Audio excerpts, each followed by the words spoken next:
Okay, anyong tubig na nagmumula sa ilalim ng lupa?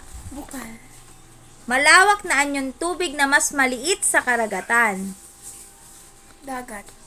Anyong tubig na napapaligiran ng lupa? Matabang ang tubig nito. Pass. Pass. Hindi mo nakakalimutan yon. Isang bahagi ng karagatan na makikita sa pagbubukas ng dagat. Ito ang tawag sa malaking... Golfo. Very good. Mahaba at makipot na anyong tubig na umaagos patungo sa dagat. Mahaba at makipot na anyong tubig. Ilog.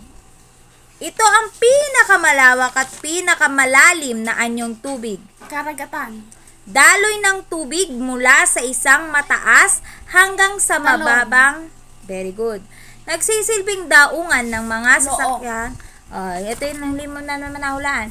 Anyong tubig na napapaligiran ng lupa.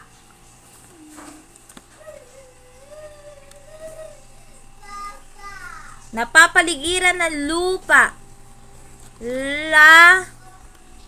Lawa. Okay.